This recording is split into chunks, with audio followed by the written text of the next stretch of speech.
morning, children. Today we are going to discuss about chemical properties of a chlorine, which are very important for examination point of view. First of all, we see how chlorine reacts with the non-metals. We will take 3 examples. When chlorine reacts with hydrogen in presence of sunlight, we are going to get hydrochloric acid. But the same reaction with fluorine, even in dark also the reaction takes place to give hydrochloric acid. Next, when chlorine reacts with another non-metal called sulfur, we are going to get monosulfochloride or this is called monosulfochloride or disulfur dichloride. Both are same. Monosulfur chloride or disulfur dichloride we are going to get. Next, when chlorine reacts with phosphorus, atomic speed of phosphorus is 4. I have taken 4 here. We are going to get phosphorus trichloride. So these are the 3 chemical reactions with what? Chlorine. Next, what about with metals? When it reacts with metals, for example sodium, we are going to get sodium chloride. With iron, ferric chloride, we are going to get in what? Ferric chloride. Ferric chloride. Next here, aluminum chloride. Balancing is not very important for these particular reactions. Simply you have to remember sodium chloride, ferric chloride and aluminum chloride. Now, with the metals, we are going to get in this case what happened? Ionic nature. Of course, aluminum will have less ionic, it is a covalent character. We also mostly for covalent character, this one is ionic nature. But again, predominantly what we are going to get here? Covalent character. With the non-metals covalent, with the metals what happen? Ionic in nature, but aluminum generally domination is what? Something called covalent character only because of charge. Aluminum having +3 charge, more charge, therefore. Sodium is having +1 charge, less charge ionic, more charge, +3 is covalent character. Next, affinity for hydrogen, removing the hydrogen, it attracts the hydrogen. Because of chlorine is high electronegative, it takes hydrogen from anywhere. Not anywhere, most of the cases. I have taken turpentine C10H16. In this chlorine reactor, this chlorine removes the hydrogen. Total 16 hydrogens are removed to give 16 moles of HCl. You are going to get the carbon residue. It removes the chlorine, hydrogen. Now again the chlorine also can remove hydrogen from H2S, hydrogen sulfide. It removes the hydrogen from hydrogen sulfide to give what again? HCl. So when it removes the hydrogen, they are going to get which products here? HCl. We are getting what here? HCl. Next, it is acting as oxidizing agent. This is very important reaction. Very important character. Oxidizing agent.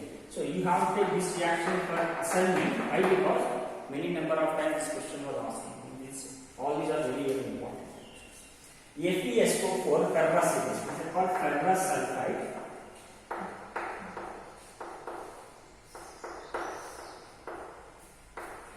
Ferrous sulfate. It is ferrous sulfate. On reacting with acidic condition, HTS2 means reaction with acidic condition, they are going to get ferric sulfate.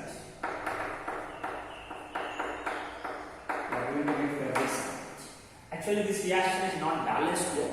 So, how to get balancing? If you see, observe here. See, in this case it is +2. In this case it is +3. But directly you are having 2 moles of iron here. Put here 2 moles of iron, 2 moles of FeSO4. Next, after this, what happened? You are going to get how many chlorines are there here? 2 chlorines here, only 2 hydrogens. Put here what? 2 moles of HCl. Now everything is balanced. Next, SO2 reacts with chlorine, H2O, H2SO4. Now one more thing, if you observe how you are calling it oxidizing agent. You see here, now here, FeSO4, oxidation state of iron will be +2. In this case it will be +3 because SO4 is what? -2 actually. -2. So if you take what? 2 irons plus, how many there? 3 are there. 3 into 1 charge of sulfate -2, that is equal to 0. Iron will be what here? +3. We get +3. Now, chlorine oxidizing the ferrous sulfate from +2 to +3. Which reaction? +2 to +3? Oxidation reaction. Now, chlorine oxidizing the ferrous sulfate into ferric sulfate. In which chlorine undergo reduction. 0 will convert into here minus 1. HCl is what minus 1, no? That is the reason. Now SO2 plus 4, SO4 and sulfur in this case plus 6 oxidation state. Again chlorine oxidizing the sulfur dioxide from plus 4 to plus 6. Isn't it? Next Na2SO3 sodium sulfide, here also you got plus 4 sodium sulfide. SO4 means sulfate, SO3 means sulfite. Now plus 4 again it is converted into plus 6. It is called sodium sulfate. If anybody having doubts regarding how to calculate the oxidation state, you can comment in YouTube so that in next class I will explain whatever the oxidation. I think you have learned in 11th class. That is why I am not going in detail for calculating the oxidation states. If you want any doubt, you can ask me. You can make a comment so that we can discuss oxidation states also. Now iodine, 0 oxidation state. In HiO3, plus 5 oxidation state. This one is called iodic acid. The name of this one is called iodic acid. Now iodine is oxidized by chlorine into iodic acid. See 0 converting into plus 5, loss of electron oxidation reaction. So in all these cases, chlorine oxidizing the AgSO4 into, that means ferrous into ferric. Chlorine oxidizing sulfur dioxide into sulfuric acid. Chlorine oxidizing sodium sulfite into sodium sulfate. Chlorine oxidizing iodine into iodic acid. In all these cases, these reactants using electron undergoing oxidation reactions, these are now oxidized by the chlorine. When chlorine is undergoing reaction in which 0 is converting to 0. 0 is converting into what? Minus 1. Then these are both the oxidizing properties. Next we will see some of the action of alkalis. In action of alkalis is very important in examination point of view.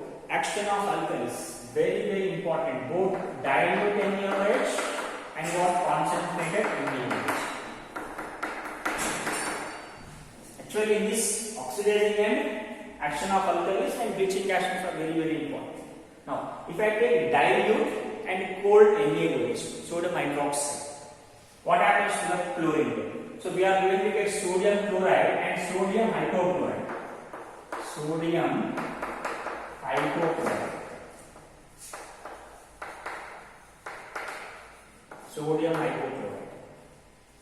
To balance this one, how many sodiums are there? 2 sodium, put here 2 sodium, we will get the balancing of chemical reactions.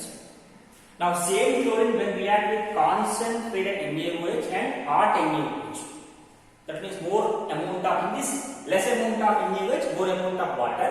In this more amount of NaOH, less amount of water. That is only the difference. When you have more amount of NaOH available for the chlorine, we are going to get again sodium chloride, no problem. But here we are going to get sodium chloride. Sodium chloride. Then sodium chloride we are going to get. Very important reaction. To balance this one, it's very simple actually. A 0 oxidation state. In this case it is plus 5 oxidation state. Here one more chlorine is minus 1. Totally what happens? 6 electron. I will take what here? 6 moles here. In this it will be 5 moles and this will be what? 1 mole. This is disproportionation reaction. Remember which reaction it is? Disproportionation reaction. Disproportionation reaction. In this 0 oxidation state is converted into chlorine is what here? Minus 1. In this case, chlorine is what oxidation state we are going to get here? Plus 1. Now here, 0 converting into minus 1, reduction reaction. 0 converting into plus 5, oxidation reaction. In a very reaction, if element undergoing both reduction and oxidation, isn't it? That reactions are called disproportionation reactions. Here also same thing. It is also disproportionation one. Here also it is a disproportionation reaction. See, 0 oxidation state converting into a minus 1, and in this case the chlorine is what? Plus 1 oxidation state. You want how to get plus 1 oxidation state? Very simple. Sodium is what here? Plus 1. Oxygen will be minus 2. You are calculating for chlorine, that is equal to 0. Now chlorine will be what here? Plus 1. This way you can also calculate this one also. Same form. For oxygen how much you will take? -2. Sodium how much you will take? +1. Next, it is also very important, Slake line. Very important, Slake line. How chlorine react with Slake line? Calcium hydroxide. So you are going to get the bleaching powder, isn't it? So here what you have to do? We keep this one here into the calcium hydroxide. Now remove water from this one.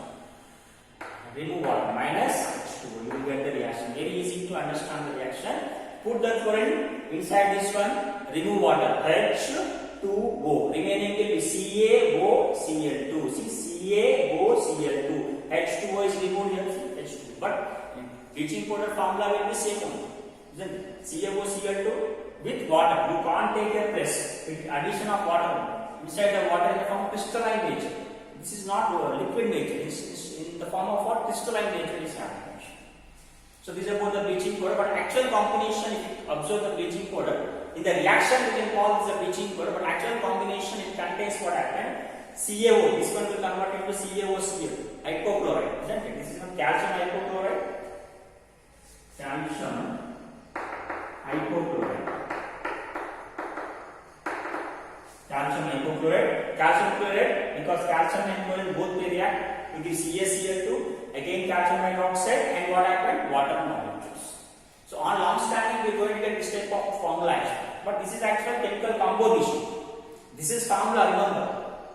This is what is the bleaching powder formula? CaOCl2, water. But what is the composition? Everything we get. Total things we are going to get in this case. Next, with hydrocarbons. Generally hydrocarbons undergo chemical reaction with chlorine. You see here C2H4, CH2 double bond CH2. Now what happened? You have to cleave this double bond. This will be cleaved here, and we are going to get a single bond like this. CH2 CH2 C. This is called addition reaction. Addition reaction. You have seen in the last year, 11th class. It is there in the organic chemistry. Next, CH4 react with chlorine. This is called actually substitution reaction. CH3 plus method will be what? Let's see. In this way, this is about the reaction. Now one more thing, if you place here KOH, what happened? You place here KOH, what happened? We get here K. Here also we get K. That is a different one. If you put here K, what happened? You are going to get KCl. You are going to get what here? KClO3 we get here. So different we will take what? Different we get. But both are what actually alkalis. So these are about some reactions of what? With chlorine. Let me see some more reactions called bleaching properties also. Bleaching nature. How it acts as a bleaching agent here. What is the agent? See, generally moist with chlorine. Chlorine with water. When you add chlorine in water, that is called actually moist with chlorine. That can act as a bleaching agent. How? Let me see. So I have taken chlorine and water. Because of this what happened? One hydrogen, one chlorine. Convert into HCl, and remaining will be one oxygen, one hydrogen, one chlorine. You are going to get HOCl, that is called hypochlorous acid. It is an acid because it is H plus hypochlorous acid. Now it is highly unstable. Highly unstable. Because of unstability, it again converted into HCl and nascent oxygen. So this nascent oxygen is responsible for oxidative bleaching. It is an oxidative bleaching because nascent oxygen release is called oxidative bleaching agent. If nascent hydrogen is released, that is called reductive bleaching agent. But here it is oxidative bleaching, whereas SO2 is reductive bleaching agent. You just read that SO2 properties, chemical properties of SO2, that is reductive bleaching agent, whereas this one is an oxidative bleaching agent because it got nascent oxygen here. Now this is a permanent. Once color is removed, you can't regain that color. It's a permanent, that is a delicate type of objects we can't bleach here, isn't it? Next. You can also write like this also by keeping lines. Chlorine plus water gives rise to 2 moles of HCl plus nascent oxygen. By removing the two chlorines like this, you can get the nascent oxygen in this way also. Next. Mysterious reactions we take some addition reactions. Some of addition reactions we take. Addition reactions.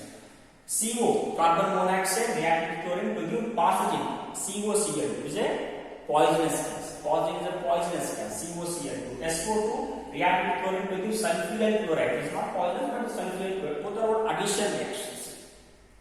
Next, what are the uses? We just now discussed bleaching agent. It can act as a bleaching agent which removes the color. Generally it is used for fabrics, isn't it? Otherwise some papers, paper industries, to convert into some dark papers into white papers, waste paper into white papers, fine. And also rayon also.